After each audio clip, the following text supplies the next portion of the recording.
Hey everyone, welcome to the Outdoor Biz Uncut, a new shorter episode where I capture a quick conversation actually outside on an adventure in a wild place. You know I try to get out a lot, hiking, fishing, paddling, camping, whatever. Sometimes there are stories to be told, other times not. And many times I'm with folks who have great outdoor businesses in awesome locations, and maybe we can inspire you to make a visit or at the very least, get outside yourself. So please enjoy and make time to get outside. Hey everyone, welcome back. This is the Outdoor Biz Podcast Uncut, and I am headed to fish for brown trout in Ireland with Paul O'Reilly. It's going to be a blast. I'm really looking forward to it. And we got about an hour and a half drive, so Paul's been kind enough to answer some questions for us while we drive. So let's start out, Paul, with how you first got into fishing. Yeah, I first got into fishing. I was taught by my grandfather. He lived on the shores of the River Shannon in Athlone, and I used to spend my summers and school holidays down there. So my grandfather used to love his pike fishing, so lure fishing for northern pike, and he used to bring me out, and I just got hooked. We got lots of good pike fishing down there, so yeah, totally hooked.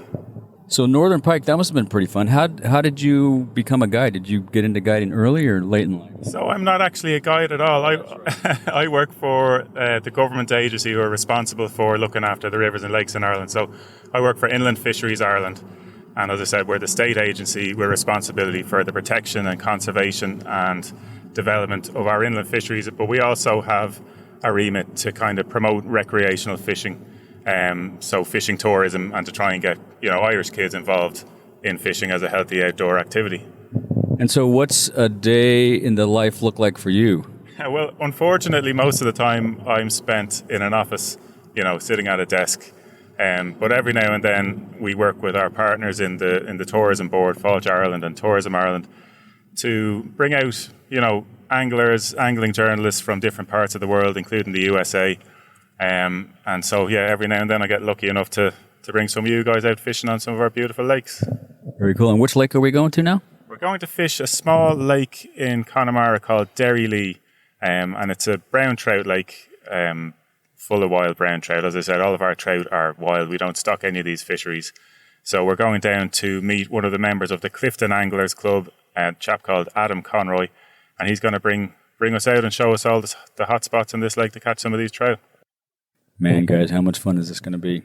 And so brown trout, how many people fish this lake? Does it get a lot of pressure? It would get very little pressure.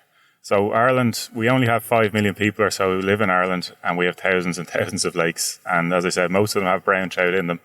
And there'd be very little angling pressure. I know sometimes back home, especially with the salmon fishing for you guys, it can be like, shoulder to shoulder. You never get anything like that here in Ireland. Most of the time you'll have the lakes or rivers nearly all to yourself. Wow, and we'll be on a boat. What kind of flies will we be using? So we'll be using traditional Irish loch flies, which you probably wouldn't be all that familiar with. The traditional style of fishing on Irish lakes is to use a longish rod, so 10 or 11 feet long, normally around a 6 weight will do, with a floating line. And we will use, I personally will use a long leader, like about 20 feet long. I'd have about 10 feet between the fly line and my top fly, which is called the bob fly or the top dropper. And the top dropper is going to be a kind of a bushy, a well-hackled fly that'll make a bit of a wake at the surface of the water. And then 5 feet further down, we'll have the middle dropper and then the point fly in the end. And the point fly is normally a little bit heavier than the other two to kind of get the leader down.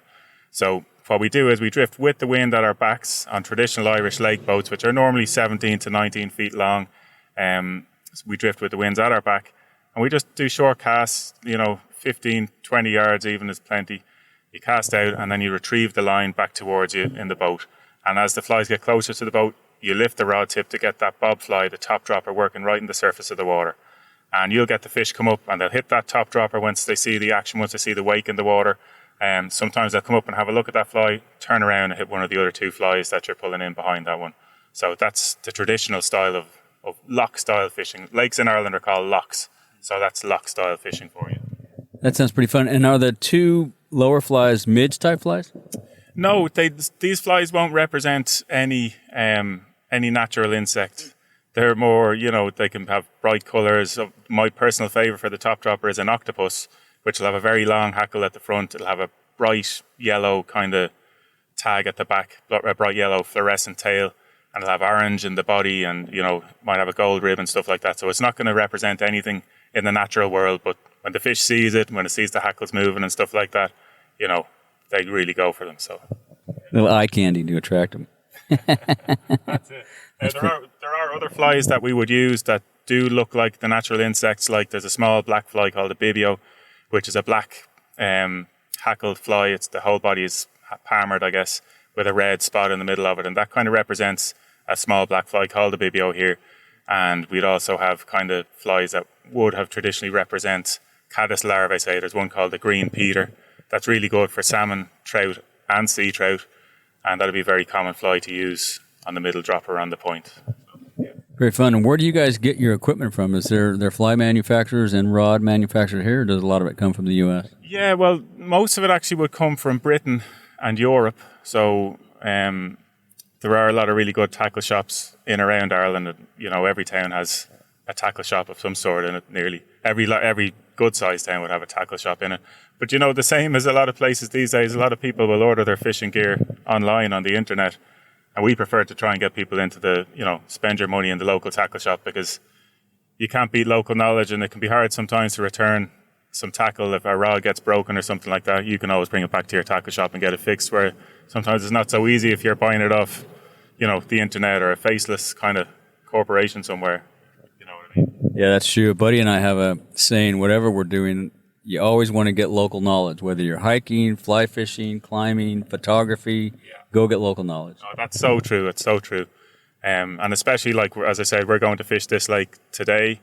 We've got a local guy going to come bring us out. He knows all the spots. Sometimes on these lakes, there might be underwater features that we don't know about, that myself, yourself, we come along, we're not sure where to fish, but these guys know these lakes like the backs of their hands. Do they typically come out every day, or is there a season? How does that work? So, yeah, we have a season for trout fishing, for trout, salmon and sea trout in Ireland. Like, the season for trout certainly would begin sometime between February and the 17th of March, which is St. Patrick's Day. So on different rivers, there will be different opening times. The same for salmon. We have fisheries that will open on the 1st of January. Some of these fisheries that get early runs of fish. But most of the rivers and lakes will be open by, February, March time. And we have a close season. You're actually in luck, because the season for trout fishing on most of our fisheries will close, I think, this day next week. What are we? Is it the 22nd today? So the last day of September is the last day of the trout season in most places. And a handful of fisheries, the rivers will stay open until the 12th of October, but most will be closed at the end of this month. And we closed those rivers because, spawning season. Most of our trout will spawn around November time. The salmon will spawn around December time. And so we just like to let the fish, go and do what they got to do to ensure that we've got good fishing in the future. And do you get a lot of fishers from outside of Ireland? I'm sure Europe has a bunch of fly fishermen. Yeah, we do. We get a lot of people coming over to fish, especially from Britain. All in all, we think that there are about, say, 150,000 or so on average who come over to Ireland to fish every year. And like, we know from the research that we do that overseas angling visitors are going to come. They're going to stay for longer. They're going to spend more money, and they're going to repeat visit more often than the average tourist. So we do as much as we can to try and promote angling tourism and get anglers to come to Ireland to fish. And you'll find actually, we do get a good number of guys coming over from the States. Angling in Ireland isn't as well known as we'd like it to be with your fellow countrymen and women, unfortunately. But it's something that we're working on, and people just don't realise how much good fishing can be here in Ireland. And we go to the fly fishing shows in Edison and Marlborough, and we try and emphasise to people how accessible it is to come and fish in Ireland, because, for a start, we speak the same language. You can use all the same fishing gear that you use back home, the same length and weight of rods we'll use, the same flies we'll use will work well in most cases. The same methods. You can fish nymphs, you can fish dry flies, you can fish streamers, all that kind of stuff. And fishing in Ireland is really inexpensive. Like, you're going to be surprised at how much, like, a day ticket on a trout river or lake will normally cost between 10 and 20 bucks for the day. For salmon fishing, even on some of the best fisheries, you're not going to pay much more. Anywhere from 30 euros up to, say, 150 euros will cover you on a salmon fishery. And you can get really, really good fishing for 50 or 60 euros.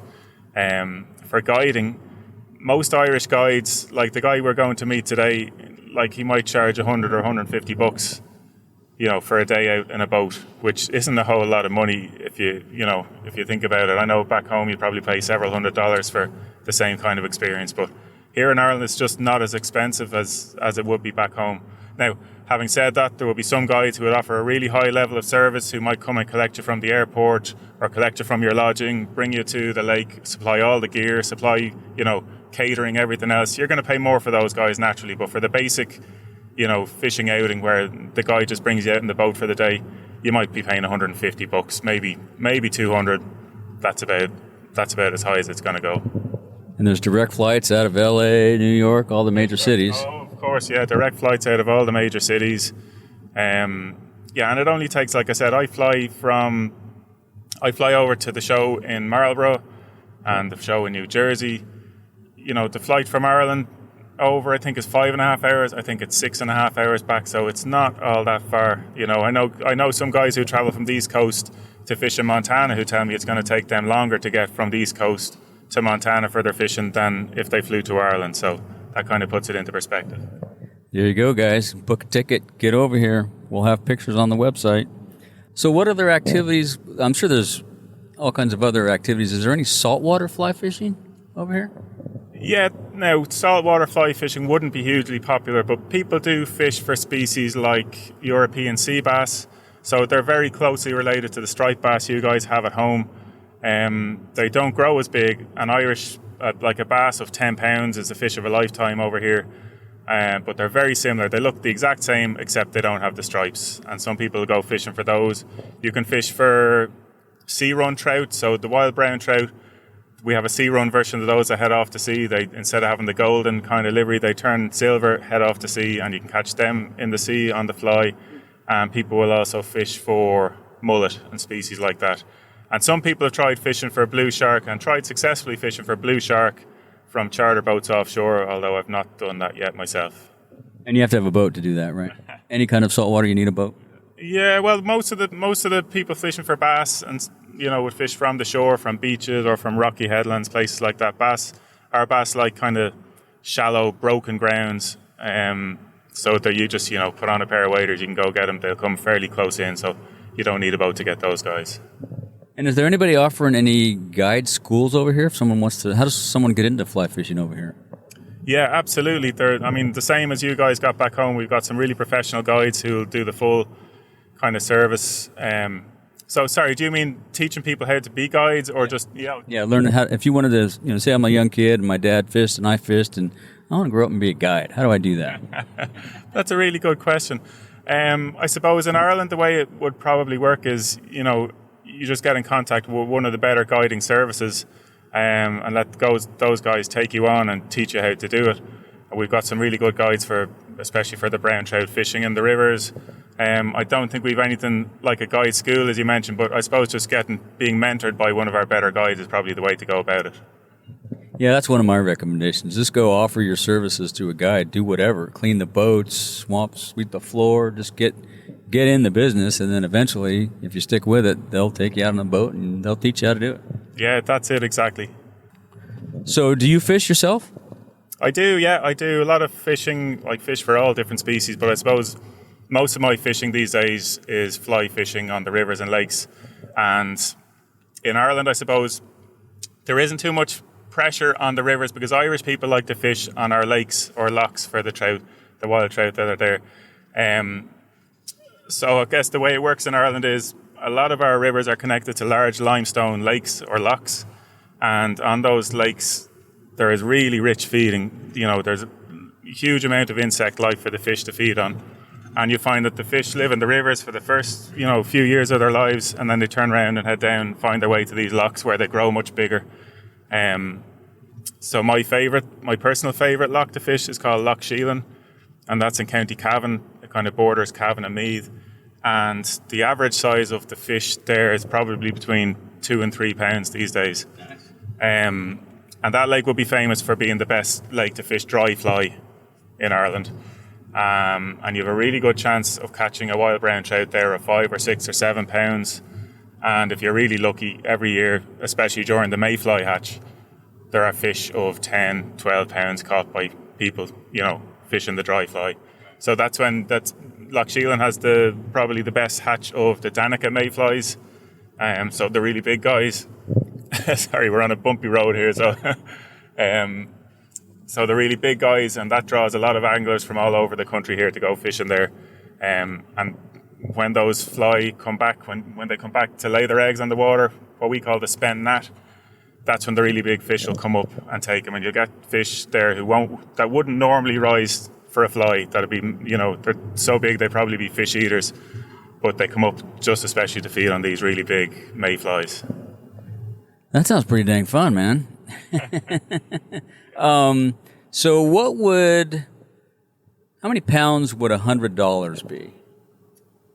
How many pounds? Oh, we use euros. Or euros. How many euros? Sorry.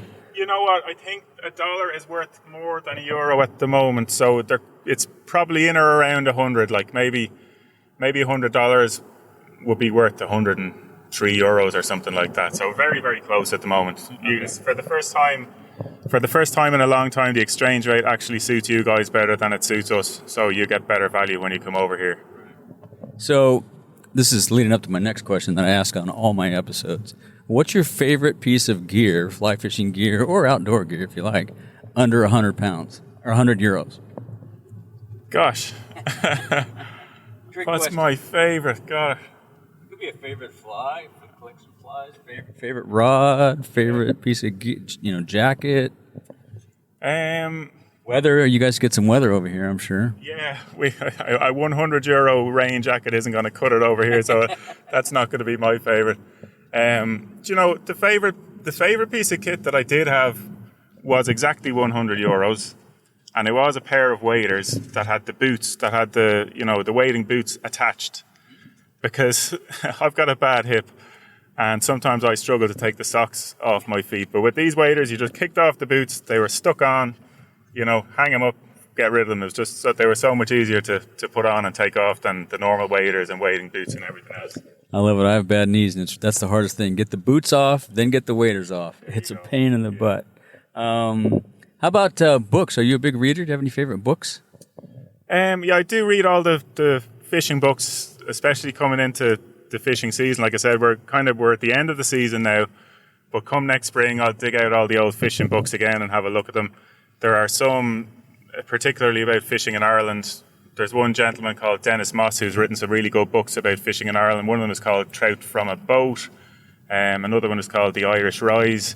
I like those books. There's some books about all the rivers and lakes in Ireland by a gentleman named Peter O'Reilly, who used to work for my organisation. So he's written these books detailing every single river and lake in the country. You can find out which clubs to get in contact with to go fishing. You can find out the opening and closing seasons for all these lakes. You can find out which flies are good to use and what times of year to use them, all that kind of stuff.